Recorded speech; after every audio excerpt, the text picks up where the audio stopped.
देखो बेटा, final accounts में बेसिकली होता क्या है, हम बुक्स बनाते हैं, पूरा साल रिकॉर्ड करते हैं, journal, ledger, trial balance, subsidiary books ही बनाते हैं ना। अब साल खत्म हो गया, साल खत्म होने के बाद एक समरी बनेगी। अकाउंटिंग की डेफिनेशन क्या थी? Accounting is the art of measurement, recording, classifying, summarising and then interpreting the transactions to the users, interpreting the results to the, वो इंटरप्रिटेशन करनी है उस समराइज्ड मैनर में। तो ट्रायल बैलेंस के बेसिस पे हमें क्वेश्चन में ट्रायल बैलेंस दिया होगा, कुछ एडजस्टमेंट्स दी होंगी। अभी इस चैप्टर में सिर्फ ट्रायल बैलेंस दिया है, तो अभी तक जो हम ट्रायल बैलेंस बनाते थे वो क्वेश्चन बन जाएगा हमारा। तो ट्रायल बैलेंस दिया है जिसमें डेबिट क्रेडिट बैलेंसेस है, उसमें से हमने उनको फाइनल अकाउंट्स में डालना है। फाइनल अकाउंट्स में क्या क्या बनेगा? सबसे पहले ट्रेडिंग अकाउंट, फिर बनेगा प्रॉफिट एंड लॉस अकाउंट, फिर बनेगी बैलेंस शीट। ठीक है, तो ट्रेडिंग अकाउंट का क्वेश्चन करते हैं। निकाल लो क्वेश्चन नंबर 2।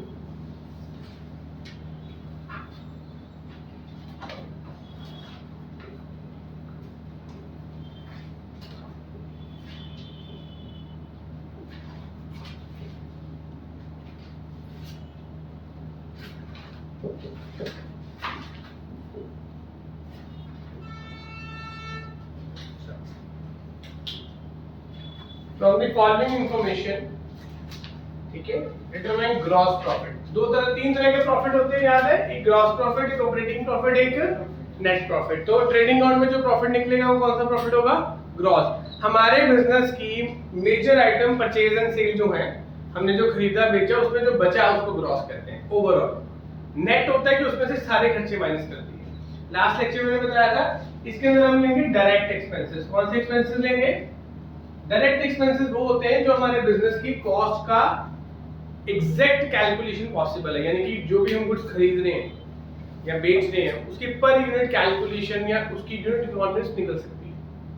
जैसे फॉर एग्जांपल मैंने टेबल बनाया, टेबल में कितने लकड़ लगी, that is a direct cost. कितना स्टील लगा, that is a direct cost. और कितनी फेविकॉल लगी, that is a indirect cost. एक रूम में इलेक्ट्रिसिटी, फर्नीचर की कितना खर्चा हुआ, that can be calculated, but उसकी यूटिलिटी लॉन्ग टर्म है।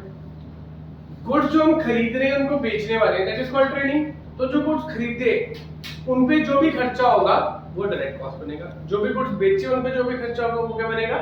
Indirect cost. इनडायरेक्ट कॉस्ट जाएगी पीएनएल अकाउंट में, डायरेक्ट कॉस्ट जाएगी ट्रेडिंग अकाउंट। तो इसका मैंने एक फॉर्मेट, सबसे पहले वही वाली बात, क्लोजिंग स्टॉक पिछले साल का अगले साल कैरी फॉरवर्ड होता है। The closing balances of 1 year becomes opening balances of next year. तो स्टार्टिंग में हमारे पास कुछ सामान पड़ा होगा, उसको हम क्या कहेंगे? Opening stock. फिर हम कुछ सामान खरीदेंगे, उसको क्या कहेंगे? To purchases.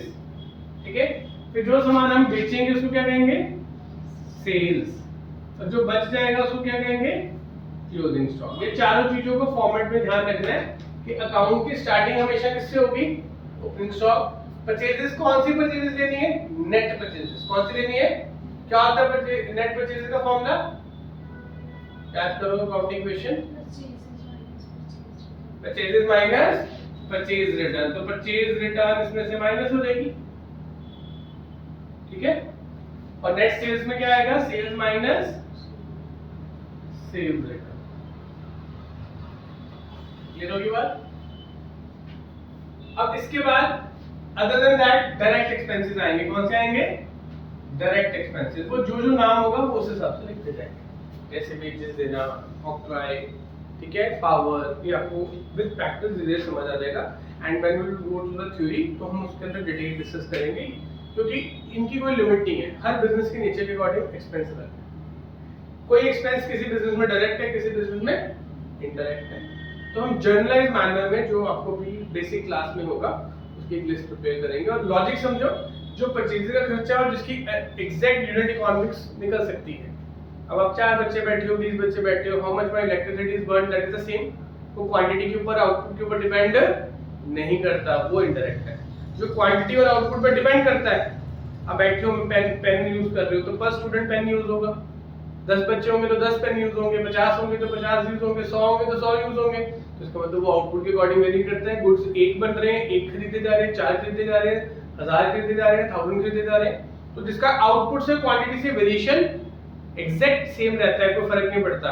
मेरा इलेक्ट्रिसिटी बिल आता है 5000, 2 बच्चे पढ़ाऊंगा तो 2500 पर स्टूडेंट, 10 बच्चे पढ़ाऊंगा तो 500 पर स्टूडेंट, 100 बच्चे पढ़ाऊंगा तो 50 पर स्टूडेंट। एक्सपेंस सेम पर आउटपुट के कारण वो पर यूनिट चेंज होता रहा। लेकिन जहां पे पर यूनिट सेम रहता है चेंज होने में, एक तरह से वो डायरेक्ट एक्सपेंस। समझिए बात मेरी, ठीक है। अब एक्सपेंस आइटम लिखते हैं। नंबर 1 ओपनिंग स्टॉक, कितना है मुस्कान? 50,000। नेक्स्ट क्या है? Freights and packaging। फ्रेट क्या होता है? खर्चा सामान लेके आने का। तो पैकेजिंग और फ्रेट का खर्चा हुआ तो एक्सपेंस हुआ, वो हमने खरीदने में खर्चा किया तो वो यहाँ पे आएगा। इनवर्ड वाले सारे एक्सपेंस कौन से होते हैं? परचेजेस के। आउटवर्ड वाले कौन से होते हैं? दोनों होते एक्सपेंस ही हैं। और नेचर क्या है ट्रेडिंग अकाउंट की हमारी? खर्चे डेबिट हो रहे हैं, इनकम क्रेडिट हो रही है, तो कौन सी नेचर हुई? नॉमिनल। कौन सी नेचर हुई? नॉमिनल। कितना फ्रेट एंड पैकेजिंग? 20,000। नेक्स्ट बोलो, Sales कितनी है? 3,80,000। रिटर्न्स दी हुई है। Purchase goods during the year purchase during the year कितने दिए हुए हैं? 2 लाख। 2,80,000। उसके बाद नेक्स्ट Closing stock कितना दिया है? 60,000। उसके बाद next Packing expense on sales underline packing expense on sales. तो ये डायरेक्ट है कि इनडायरेक्ट है? इनडायरेक्ट। तो इनडायरेक्ट ट्रेडिंग अकाउंट में नहीं आएगा, कहां जाएगा? P&L में। इस क्वेश्चन में कौन सा अकाउंट मांगा गया हमसे? तो हमने नहीं डाला। नीचे नोट लिख देना, packaging expense on sales are indirect expenses which should be debited in P&L account. ठीक है, डन। अब यहाँ पे ये नहीं ना दिया हुआ तो इसको नील कर देंगे। फॉर्मेट में लिखना है कि 280 बाहर आ गया, ये भी नहीं दिया हुआ नील, तो इसको बाहर कर देंगे, 380 आ गया। अब इसके बाद इसका बैलेंसिंग फिगर निकलेगा लेजर की तरह। ठीक है, देख लो पहले, फिर नोट करना। 380 प्लस 60 कितना हुआ? 440। 440 में से सब माइनस करो, कितना आ रहा है बताओ? 4,40,000 माइनस 350 कितना आया? 280 प्लस 23, 3 प्लस 50, 350। तो 44 में से 35 पे 90,000 आ गया। क्या है? Balancing figure. तो इसका मतलब इतनी हमारे पास इनकम वाली चीजें, इतनी खर्च वाली चीजें, तो ये प्रॉफिट हुआ कि लॉस हुआ? इनकम ज्यादा है कि एक्सपेंस ज्यादा है? सेल्स और स्टॉक बिक के प्रॉफिट देगा। ये दोनों इनकम वाली रेवेन्यू वाली आइटम्स है। रेवेन्यू 440 है, इन सब का टोटल कितना है? खर्चे 350 है। तो प्रॉफिट इनकम रेवेन्यू ज्यादा है कि एक्सपेंस ज्यादा है? रेवेन्यू ज्यादा ना, तो प्रॉफिट हुआ कि लॉस हुआ? प्रॉफिट हुआ। तो इसको हम लिखेंगे टू ग्रॉस प्रॉफिट। साथ में लिख देंगे ट्रांसफर टू P&L। Sir, ये price sales क्योंकि हमें नेट परचेजेस चाहिए। ठीक है।